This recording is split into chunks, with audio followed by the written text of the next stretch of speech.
Hey guys, welcome back. I'm Michelle.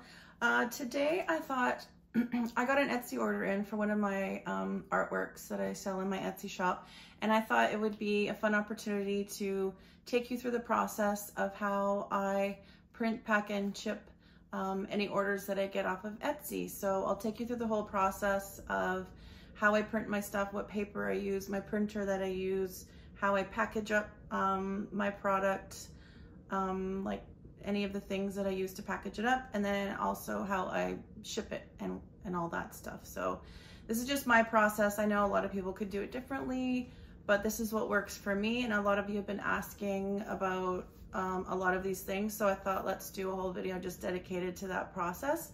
And hopefully you can get a tip or a trick or two, or just see how the process works if you haven't done it yet.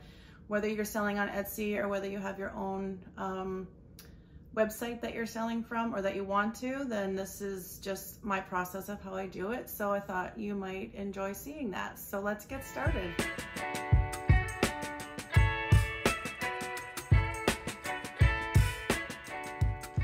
All right, you can see I'm here in my Etsy dashboard. I'm in orders, and we did get one order for this listing that I put up recently. I'll just show you what it looks like.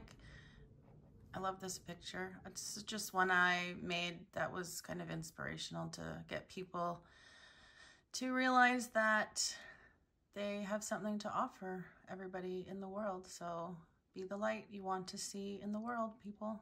Anyways, I love this piece. I was glad somebody ordered it. That's the listing. But this is what we're going to pack. They ordered an 8x10, so we're going to pack and ship an 8x10 order of this one.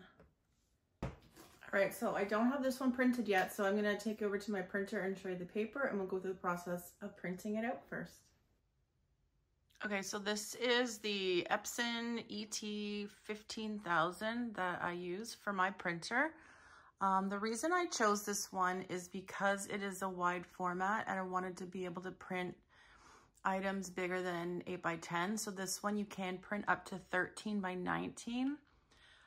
It is a little bit more of an office type printer with the scanner and fax. I mean, not that anyone faxes anymore, it's digital fax, but it has the scanner on top, and it's made for more of an office type, but the color printing is really great. I also bought this one because it has the Eco tank feature here.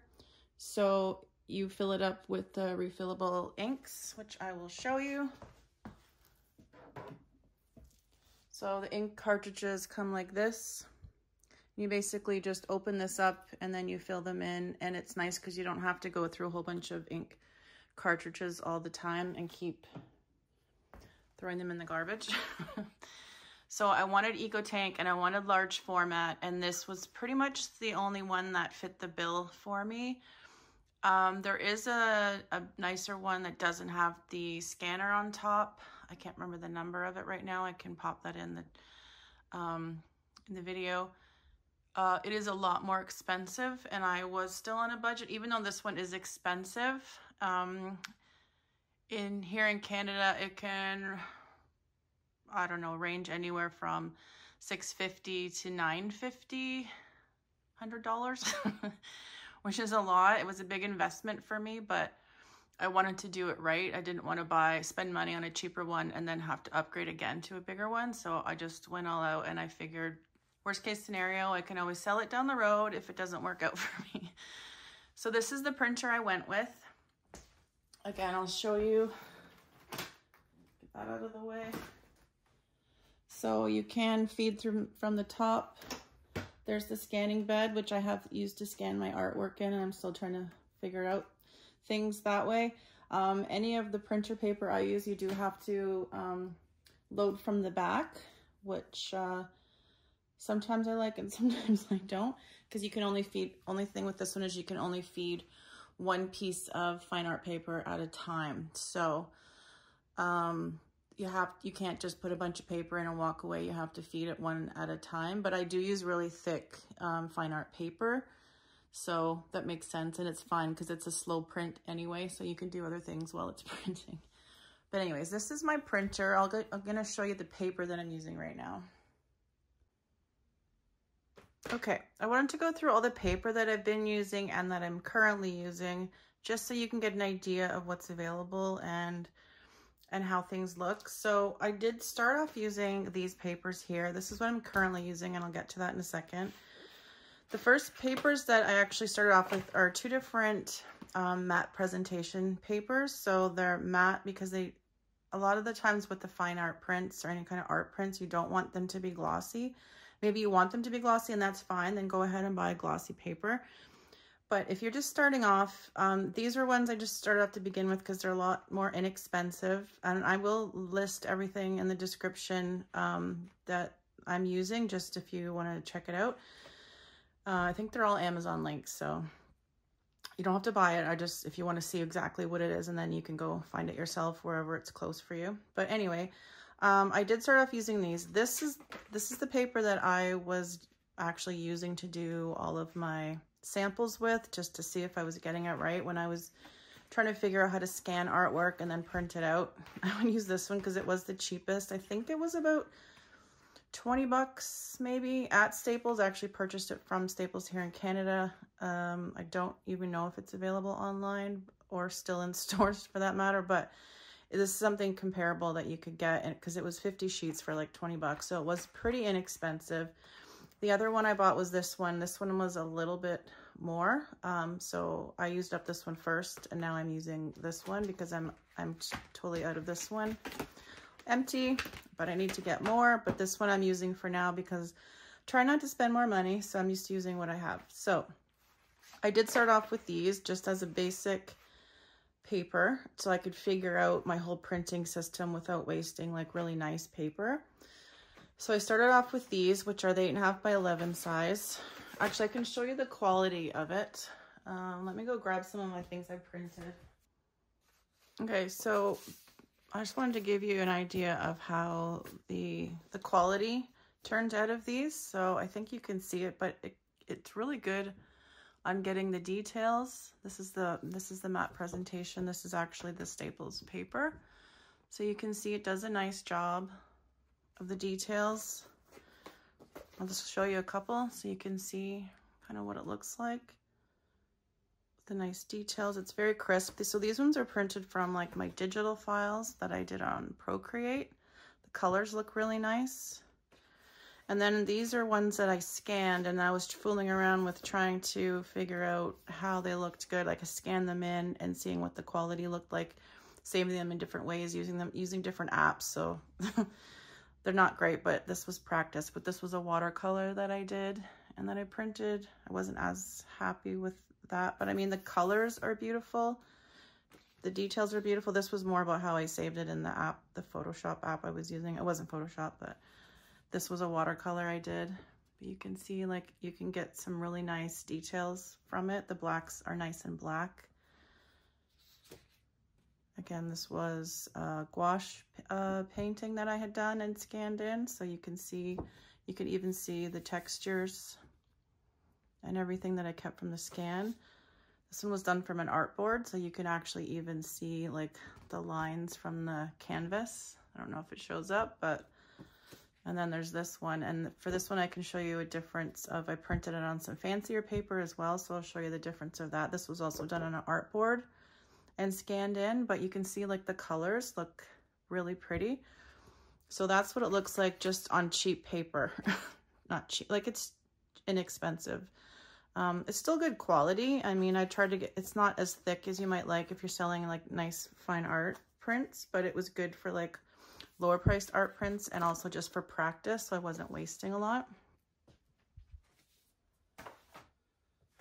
So that was using these. And then again, I also did buy the larger 13 by 19, which I wanted to use to print my 11 by 14s on, because I do offer 5 by 7, 8 by 10, and 11 by 14. So this was just one I bought on Amazon. And let's see, so it's 50 sheets. I'm gonna have to look up the price, but I'll pop it on the screen here. And I just bought this one on Amazon. It was something I wanted. It's only 53-pound paper, 210 GSM. So it's not the thickest, but it's kind of hard to find really thick large paper that isn't like $1 million. So this was the one I started with because I wanted to actually practice with it, but I did buy that one on Amazon, and it's pretty nice. I printed out a bunch of large prints for my mom for her to frame for her living room, and the quality, I wish I had kept one of them to show you. I don't have them here, but the quality of the colors on this paper was perfect. So great for like posters and really large things like that. This was a really nice paper. It turned out really good. So from there I wanted to up level a bit. So that's when I tried to figure out, it took me a long time to kind of research and find out what I could use for a fine art paper. And this was the one that I settled on, and mostly because it was a really beautiful paper. It's so expensive, but I wanted to offer like a really nice quality art print. And it also came in the larger size. So this was something that I did invest a bit in. Once you know, I think this is the route you want to go, I do recommend this paper. It turned out the nicest. I'll show you what it looks like.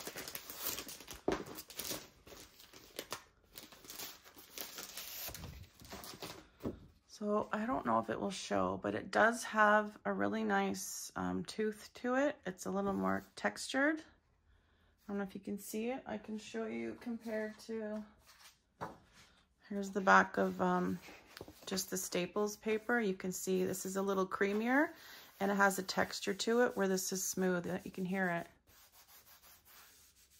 Anyway, it's kind of hard to show on camera maybe, but hopefully you can get the idea. It just has a really nice, almost like a watercolor paper feel to it. It's nice and thick and sturdy. It is a, let's see, 260 grams paper, so it's a little bit thicker. But I really love the quality of this paper. And I can show you, here is the same budgie print that I did on that textured paper. And here, I mean, I don't know if you can see it, but with the paper difference, it's kind of hard because this one doesn't have as much of a border around it, but you can see here and here the difference in the color.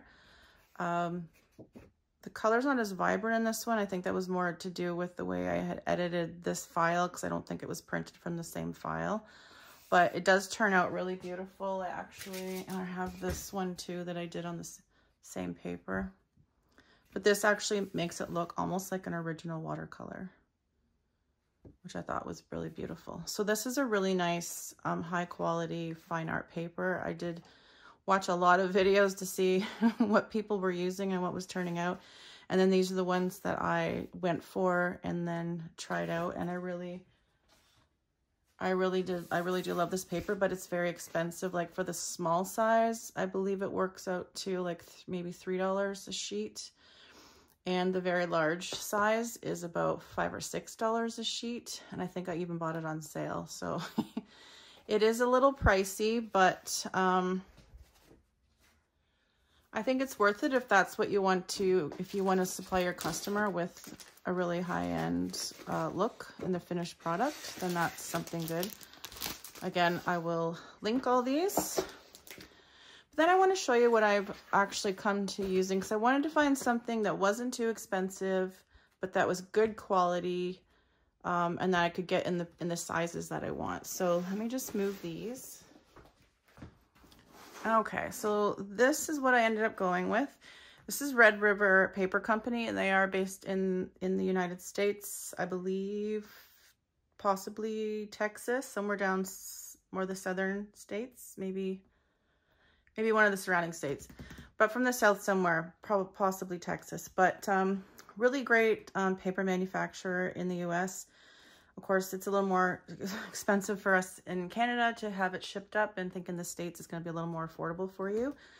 But what I liked about them is that they have a lot of paper that they specially make, and they have all kinds of textures, all kinds of weights. And I did buy their paper sampler so that I could see how some of the paper worked and print it out myself to see the quality and then decide what paper I like. So I ended up going with the Aurora Art Natural 300, so it's the heavier paper.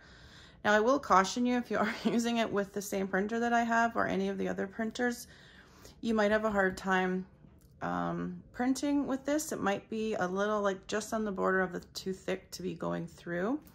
I will show you what the paper looks like. Oops, don't need all those. But it's a nice creamy white. It has a little bit of a tooth to it, so it's not completely flat like the matte presentation. A little off-white color, which I found just made my artwork look a little bit warmer and a little more higher end than on the plain white. So this is what I ended up getting, and the reason I also liked it is because I could purchase it in the exact size, so I don't have to do any cutting. So I did purchase these ones in 8x10, and it came in a 50 sheet box, which I really like. And then I bought it in a 11x17 because I didn't have 11x14, but at least with this one, I only have to do one cut on it, and the rest should print out just right. Now, I also will mention that this printer I have doesn't print right to the edge. You will get a very slight, tiny white border around it. So that's something to keep in mind. If you do want to print edge to edge, you're either going to have to buy bigger paper and trim it down, or you're going to have to, I guess, get a different printer. I think you have to pay a little bit more for a higher end printer that might print edge to edge. I'm not actually sure. But just a note, if you were thinking of purchasing, you will get a little white border around it. It's not straight to the edge. But anyways, this is the 11x14 sheets. And you can see it's just like a really nice quality. It prints out beautiful. It comes in a nice box. It was expensive. I want to say with the shipping to Canada for just these two, gosh, sorry about that. For just these two boxes with shipping to Canada with exchange, I believe it was around the $200 Canadian mark for 100 sheets. So it's still a bit, but cost per paper I think is still worth it, because that makes it about between, I think it might have been $220 total. So it's just over $2 a sheet, which is a lot cheaper than the Velvet paper, the Epson Velvet, but still good quality. So I felt like it was a really good compromise for paper versus cost versus quality. So this is what I went with. I can link them. I'm not affiliate for them. I don't get paid, but I want you to know where I found good paper. So I will link that one, those for you as well. So we're gonna go ahead, we're gonna print one of these on an 8x10, and I'll show you how they look. All right, I got my paper ready. We're gonna load it in the back. I do have to bend this one a little bit because it does give me a hard time going through the printer. Like I was saying, it's a bit on the thick side. So again, that one's gonna go into the back. Let me get it set up to print. Okay, currently I'm using Affinity Photo 2. It's a free trial, so I thought I'd try it out instead of spending a ton of money on Photoshop. And it has been hard to learn, but at least I got this far. I've made this print in all the different sizes in here. So I'm just opening it up in here, and then I just went to File and Print. So this is the printer screen that comes up, and I've got my printer selected. It's going to be in color. It's not double-sided, so it's on 8x10 paper. It's the entire document. We've scaled it. Actually, do I want 100%? But it should just leave a tiny white border around it. And then I going into document layout. Oh, that's not the one. I'm going into media and quality. And the rear tray is on. I've printed this way before, so the defaults are still kind of set up. And I have chosen photo matte paper for the best types. You have to make sure that you are putting in the kind of paper that you're using. And of course we want best quality. Everything else stays the same. And I'm going to hit print on there, and then we're gonna get it printed. It's very slow, but I'm gonna speed it up for you.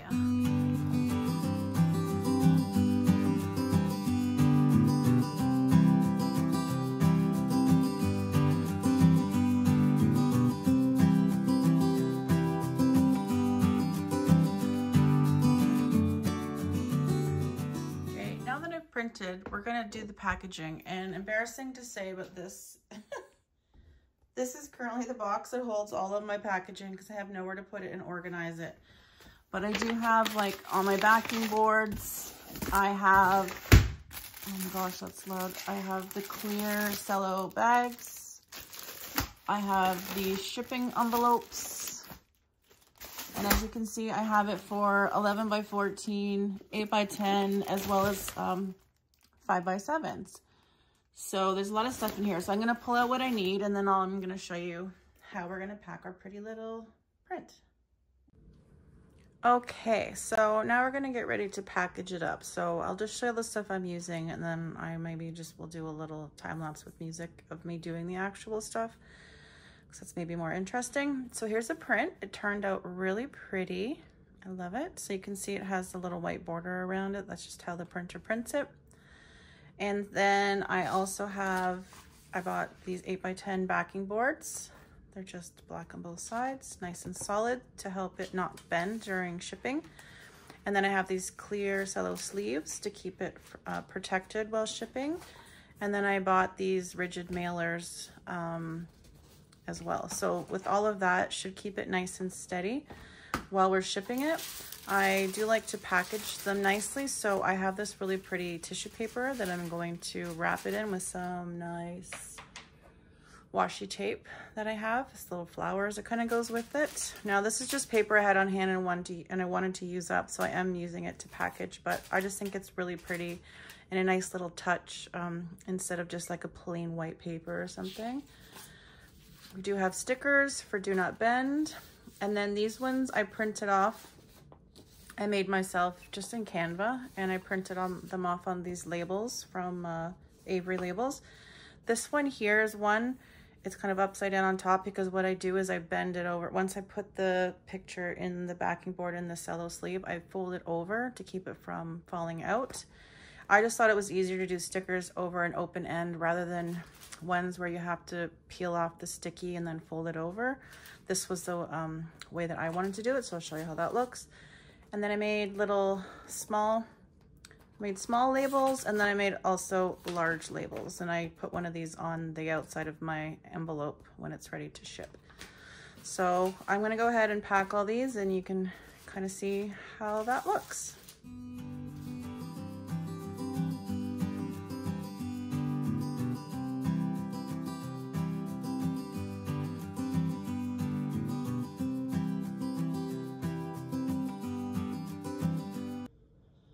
I forgot to show you that I did make these cute little thank you cards. They're just plain on the back, just saying thank you for your support, and with my Instagram link, and also a 15% off coupon code for their next order if they want to shop on my Etsy shop again. But just a cute little thing to stick in the back of the art print with my information and just a little thank you card. That's what I'm doing right now. So I thought it was cute. I just printed them out 4 on a page on 8.5 by 11s, and I made them in Canva. And then, yeah, just printed them out and cut them up.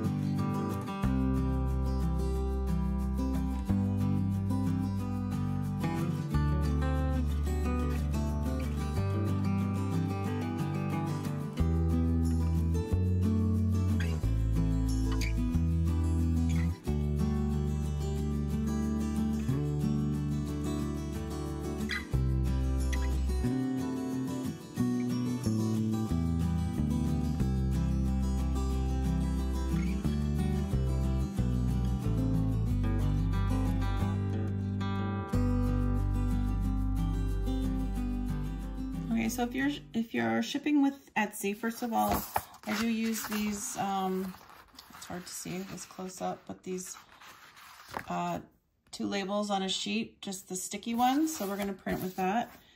But if you are in Etsy, then I like to, instead of being on my computer, I can use it on my laptop, but through the web browser. And then you just click on the little shipping guy. I mean, if you've never done this before, this is this is new to you. If you use Etsy or you ship at all, then you can just fast forward this part. But I just wanted to give people who haven't sold on Etsy or anything yet kind of an idea of what the back end looks like.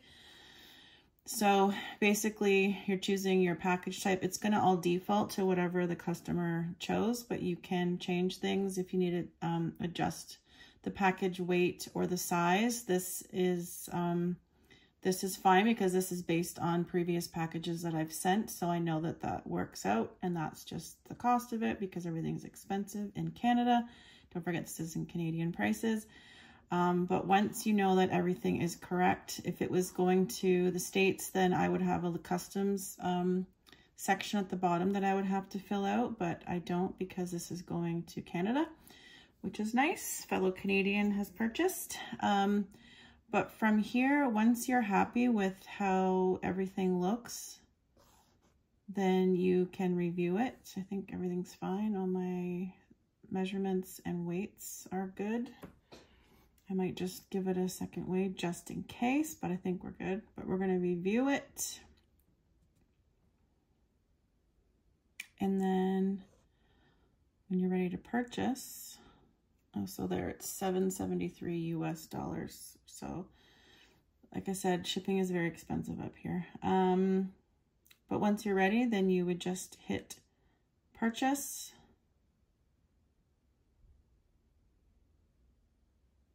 It generates, and then you can go ahead and print off your shipping label. This is what it looks like.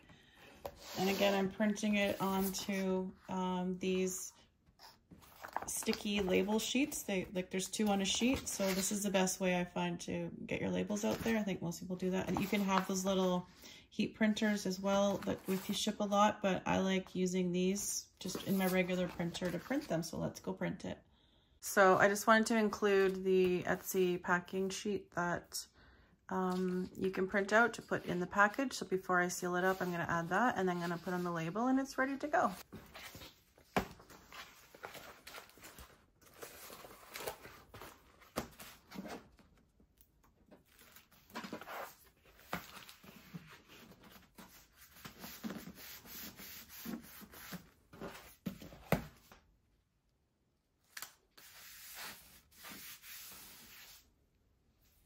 All right, well, I hope that helped a little bit and you could see the process of how I print, package, and ship my items. I'm gonna head to the post office now and get this one sent off. If you have any questions or comments about it, please let me know. And like I said, everybody has their own preferences and their own procedures. This is just how I do it. Some of you might look at it and be like, why wouldn't you do it like that? And I'm not even getting into how I get my files ready. I feel like that's a whole nother topic because I did struggle with getting my files good, like using an editing software to get my scanned items of my actual physical art ready to go. And I know some people just say, oh, I just scan it and print it. I'm like, it's taken me days of my time to figure out how to do it because I don't use Photoshop. I don't have a really good editing software. I'm trying to learn Affinity Photo 2 right now. I've used Canva and a few other things, and my sister has helped me because she uses Photoshop, but I don't really want to commit to the monthly cost of using Photoshop right now, so I'm trying out Affinity Photo 2. It's free. They have a free 6-month trial for all of their products, and they also have Affinity Design, which is like Illustrator. So I'm trying to see if those are something that I want to use going forward because it would definitely be a lot more affordable than using the Adobe Creative Suite. But use what's good for you. Some of you might already be proficient in Photoshop and Illustrator, and you might not have a problem with that whole part of things if you have experience with it. But if you're new to all of this, you might have to get someone to help you with that part because I'm not an expert at using any of the photo editing software. I've been struggling with it myself, but I find it's easier to print my digital artwork because if I create the canvas in Procreate with a CMYK, it prints perfectly. And I think the problem I have is sometimes when I create artwork that's actual, or if you create artwork in RGB in Procreate, it's not going to print the same colors, just as a tidbit. because the printer does print in CMYK. So you have to make sure that you're creating the artwork in CMYK and also printing it properly, or whatever settings work for you. That's what works for me. But again, this could be a trial and error process for a lot of you when it comes to the paper or the printer, or the process that you get your art printable. Or maybe you sell originals, you don't have to do any printing, and then you're probably not watching this video anyway. Anyway, I hope you enjoy that. Like I said, leave any questions, comments, even if you have tips for anyone else that might be watching this, things that I've missed, things that I'm doing wrong, let me know, because I'm not by any means professional. Like I said, I've been figuring this out over the last year. So I hope that helped, and thanks for watching, and we'll see you guys in the next video. Take care.